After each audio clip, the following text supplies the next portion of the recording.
Hello friends, my mom is monster के episode 3 की शुरुआत वहीं से होती है जहां पिछला एपिसोड एंड हुआ था। वो दोनों मिस्टीरियस लोग एमा को जाते हुए देख रहे थे। तभी मिस्टीरियस लड़की याद दिलाती है कि आजकल मार्केट में बच्चे कितने वैल्यूबल हैं। उस बच्चे को किसी गैंग को हाई प्राइस पर बेच देंगे।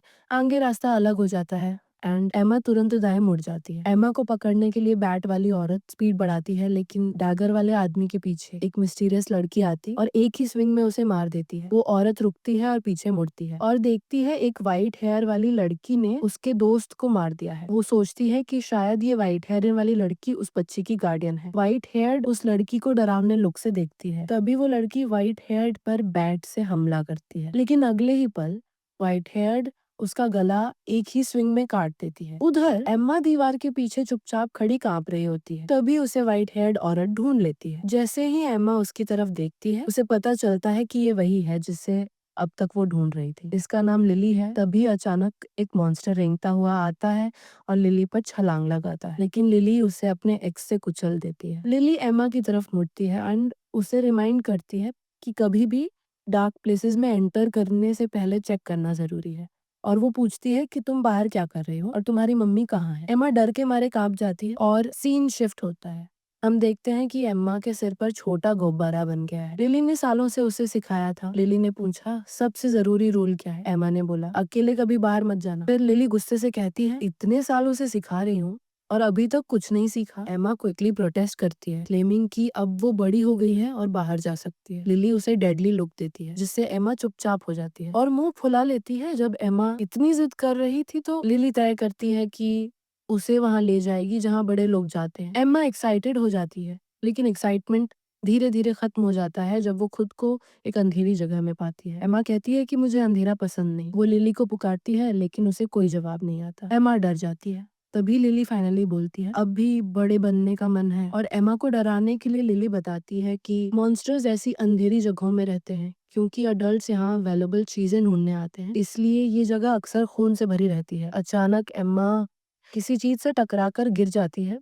जब वो अपना हाथ देखती है, उसका चेहरा सफेद पड़ जाता है, उसके हाथ में खून लगा होता है। यही उसका ब्रेकिंग पॉइंट बनता है। वो गिड़गिड़ाने लगती है, मुझे बाहर ले चलो। एम्मा आखिरकार हार मान जाती है और बाहर निकलने की भीख मांगती ताकि कि उसे कोई बाहर निकाल, लेकिन उसकी सारी चीखें बेकार जाती हैं। वो रोने लगती है। उसके चेहरे पर डर और पसीना दोनों साफ तौर पे दिखा जा सकता था। एम्मा को एहसास होता है कि उसके मम्मी पापा कैसे रोज खाना ढूंढने के लिए यहाँ आते थे, और ये सोचकर ही वो पूरी तरह डर जाती है। तभी लिली वापस आती है और उसे याद दिलाती है कि यही वो जगह है जहाँ बड़े लोग भी डरते हुए आते हैं, लेकिन सर्वाइवल के लिए आना पड़ता है। बड़े भी ऐसे खतरनाक जगहों पर आने से डरते हैं, लेकिन भूख के सामने उनके पास कोई दूसरा रास्ता नहीं होता। मैं चाहती हूँ कि तुम इस बात को हमेशा याद रखो। एम्मा रोने लगती है। लिली अपना हाथ आगे बढ़ाती है। एम्मा लिली का हाथ पकड़कर उस अंधेरी जगह से बाहर निकलती है। सीन शिफ्ट होता है अपार्टमेंट के बाहर। एम्मा और लिली खड़े हुए थे। एम्मा उसे थैंक यू कहती है और लिली वहां से जाने से पहले एम्मा से वादा करती है कि जब भी वो अपनी मम्मी और पापा के साथ बाहर आएगी तो वो फिर से मिलेंगे। लिली उसे सख्ती से चेतावनी देती है कि जो कुछ भी हुआ उसे अपने पेरेंट्स को कुछ भी ना बताए। एम्मा लिली को बैठने के लिए कहती है। जब लिली बैठती है, एम्मा उसके सिर पर एक क्यूट सा पंच करती है। ये उस वक्त का बदला है जब लिली ने उसे रुला दिया था। इसके बाद एम्मा उसे एक कैंडी का टुकड़ा देती है। फिर वो हाथ हिलाकर गुड बाय बोलती है। लिली के चेहरे पर एक बड़ी सी मुस्कान आ जाती है। ये छोटी सी कैंडी लिली के दिल में एक गहरी छाप छोड़ देती है और वो मुस्कुरा उठती है। उसे लगता है कि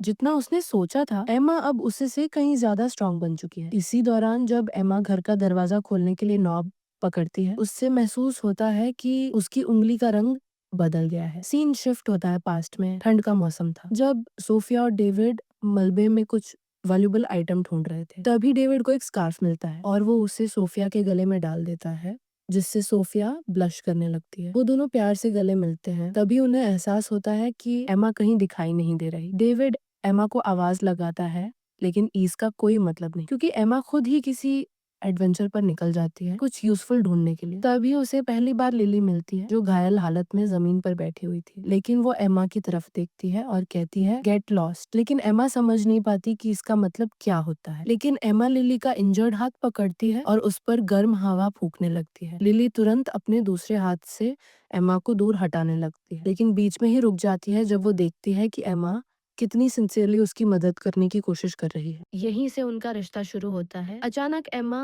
सपने से उठकर कुछ देर बाद फिर से सो जाती है। कुछ टाइम बाद उसके पेरेंट्स मॉन्स्टर्स से बचते हुए छुप रहे थे क्योंकि डार्क क्लाउड्स के कारण मॉन्स्टर्स अब दिन में भी बाहर घूम रहे थे। सोफिया अपने पति से कहती है कि अब यहाँ कुछ नहीं बचा और ये आखिरी फार्मेसी भी खाली है। डेविड थोड़ा आराम करने का सोचता है, लेकिन सोफिया को एक पल की भी राहत नहीं मिलती जब तक वो अपनी बेटी की उंगली का इलाज ना कर ले, क्योंकि वो डरी हुई थी कि कहीं एम्मा कुछ सीरियस ना हो। डेविड उसे समझाने की कोशिश करता है कि खुद को ब्लेम मत करो, जरूर कोई दूसरा तरीका होगा, लेकिन सोफिया खुद को ही जिम्मेदार मानती रही थी। आखिरकार डेविड गहरी सांस लेता है और कहता है कि उनका यूं ही इधर उधर मेडिसिन ढूंढना बेवकूफी भरा था। कई दुकानों की तलाशी ली, कई दिन लगाए, लेकिन कुछ नहीं मिला। डेविड सोफिया को सजेस्ट करता है कि उन्हें होप विलेज जाना चाहिए, वहाँ एक डॉक्टर है एंड फिलहाल वही उनकी आखिरी उम्मीद है। लेकिन वहाँ एंट्री के लिए एक फीस देना होता है, फीस के लिए कुछ यूजफुल और वैल्यूएबल चाहिए होगा। मैं श्योर नहीं हूँ कि ऐसा कुछ मिलेगा या नहीं। तभी सोफिया उसके हाथ पर टैप करती है जैसे वो अक्सर करती है, और जो बात वो कहती है डेविड को डरा देती है। ऐसा लग रहा है कि वो डंजन विलेज जाना चाहती है कुछ वैल्यूएबल चीज लाने के लिए। डेविड उसे याद दिलाता है कि वो जगह मॉन्स्टर्स का घर है और वहाँ जाना बहुत खतरनाक है, लेकिन सोफिया का कहना है मॉन्स्टर्स उसके लिए कोई डील नहीं है और उसे इस तरह की जगहों का एक्सपीरियंस है। बस मुझे डंजन के मास्टर को अवॉइड करना है, बाकी सब मैनेज कर लूंगी। डेविड मान जाता है एंड कहता है कि वो घर पर एमा के साथ रुकेगा। जाते वक्त वो उसे फ्लैशलाइट देने के लिए बैग खोलता है, लेकिन उसे यकीन नहीं होता कि एमा अंदर पीसफुली सो रही है। वो दोनों पेरेंट्स अपनी आंखें मसलते हैं, लेकिन जब दोबारा देखते हैं तो समझ जाते हैं कि सच में एमा बैग के अंदर है। दोनों शॉक में पसीने पसीने हो जाते हैं। जब एमी की आंखें खुलती हैं, सोफिया की शार्प नजरें उसे देख रही होती हैं। एमा जान जाती है कि वो पकड़ी गई है, तो मैजिशियन बनने का एक्ट करती है जैसे किसी ट्रिक से बाहर निकली हो, लेकिन ट्रिक फेल हो जाती है और सोफिया उसे सिर पर छोटा सा गुब्बारा बना देती है। एंड डेविड की ओर से भी एक लंबा लेक्चर मिलता है। डैडी पहली बार इस तरह से गुस्सा होते हैं, लेकिन असल में वो तो सोफिया के गुस्से का ट्रांसलेटर बनकर बात कर रहे होते हैं। सोफिया कहती है कि अभी तो हमें घर वापस जाना चाहिए, बहस करने का टाइम नहीं है। जैसे ही सोफिया निकलती है, एमा पूछने लगती है कि वो कहाँ जा रही है। उसे पूरा यकीन है कि सोफिया किसी डेंजरस जगह पर जा रही है और एमा नहीं चाहती कि सोफिया जाए। एमा माँ से कहती है कि बस वापस चलो, लेकिन सोफिया नहीं रुकती और अपने रास्ते पर बढ़ जाती है और बेटी को डेविड के पास छोड़ देती है। सोफिया के जाते ही एमा गिल्ट में डूब जाती है। उससे लगता है कि उसकी वजह से सोफिया चली गई। डेविड उसे विश्वास दिलाता है कि सोफिया जल्द ही वापस आ जाएगी और उन्हें भी अब घर लौटना चाहिए, लेकिन तभी डेविड का पेट खराब हो जाता है और एम्मा को वहीं रुकने को बोलकर वो वॉशरूम चला जाता है। एम्मा वहीं अकेली खड़ी रहती है, लेकिन उसका दिमाग डरावने ख्यालों में चला जाता है। उसे याद आता है कि उस अंधेरी जगह में क्या क्या देखा और उसे डर लगने लगता है कि कहीं उसकी माँ भी तो उसी जगह नहीं जा रही। उधर सोफिया भी उदास चेहरा लिए अपनी मंजिल की ओर चल रही थी और उसे एम्मा की उदास आंखें याद आ रही होती हैं जब उसने सोफिया को रोकने की कोशिश की थी। सोफिया को अब रिग्रेट हो रहा था। इसी दौरान चारों ओर मॉन्स्टर्स एक कार्डबोर्ड बॉक्स के आसपास इकट्ठा हो जाते हैं। उन्हें कुछ खाने की खुशबू आती है। ऐसा लगता है कि उस बॉक्स के नीचे कुछ जिंदा है, क्योंकि हम अंदर से आवाजें सुन सकते हैं। यहीं खत्म होता है। नेक्स्ट एपिसोड देखने के लिए लाइक एंड सब्सक्राइब करके बेल नोटिफिकेशन ऑन कर दें।